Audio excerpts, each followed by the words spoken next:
In the midst of controversies about the threatened or actual demolition of Hong Kong's historical landmarks, there's been much emphasis on collective memory in recent years. But what of the territory's military past? Battlefield emplacements are hardly great architecture, but should they be preserved for historical reasons? In December 70 years ago, Hong Kong fell to the Japanese army. Military installations from that time still exist, dotted around the territory. However, the Hong Kong government doesn't have a complete record of the military relics here. 沿住香港島周圍，我哋有70幾個碉堡嘅，即係嗰啲機槍堡啊、灘頭陣地咁啦。跟住炮台，我哋有16座嘅炮台嘅，其實都唔少嘅。Since 2000, the University of Hong Kong has identified and mapped 77 pillboxes along the main defence line for the British Army, Gin Drinkers Line, from the west of Gin Drinker Bay at Kwai Chung to Port Shelter in the east. 50 of them survive as ruins.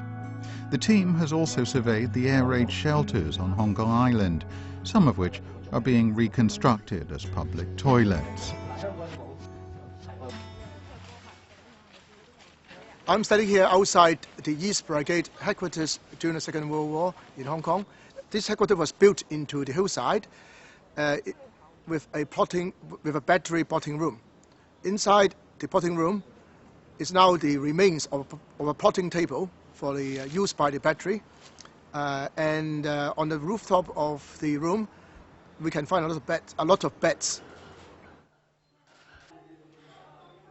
Hong Kong has a high variety and intensity of structures, and unfortunately, not many of these have actually captured any public attention. If we clear all this vegetation, we'll find a very complete system of bunkers, pillboxes, and also the command center.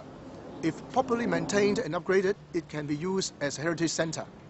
The Antiquities Advisory Board of the Antiquities and Monuments Office has been grading historical sites from grade 1 to 3 to form an objective assessment of the heritage value.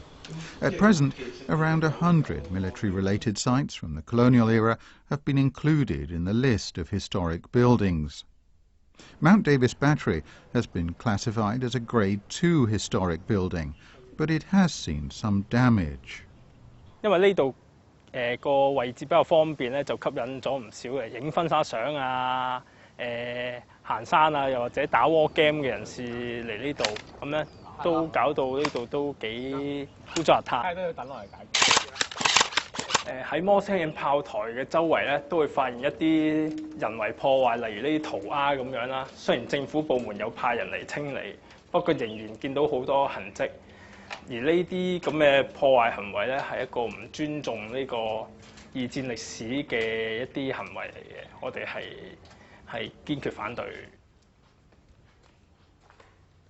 另外咧，仲有一個日久失修嘅關係咧，亦都有啲建築物係倒塌咗。多年嚟政府亦都唔重視呢啲咁嘅文物，搞到佢一直咁樣溶爛爛。去信佢哋投訴咧，都係不了了之嘅。摩星嶺有1個人看管嘅，咁但係個摩星嶺竟然1個人看管，當然人力係唔夠。但以我哋目前我哋政府能夠做到嘅，我相信暫時咁我哋都要忍耐下咯。Hong Kong has an Antiquities and Monuments Ordinance, which forbids demolishing, removing, obstructing, defacing or interfering with declared monuments. But although government policies may not be providing enough protection for these sites, some point out that it's not only the responsibility of the government.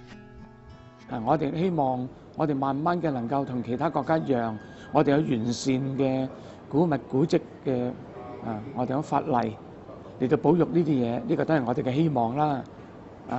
政府呢個當然係佢嘅責任。但係正如我時都講，單靠政府其實係唔夠嘅。我哋大家應該身體力行啦，係從自己做先。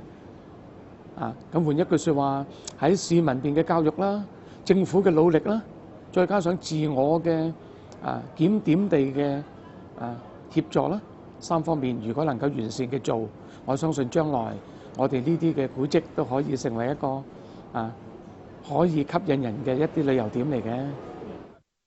That's it from the polls for this week. We'll be back at the same time next week. Goodbye.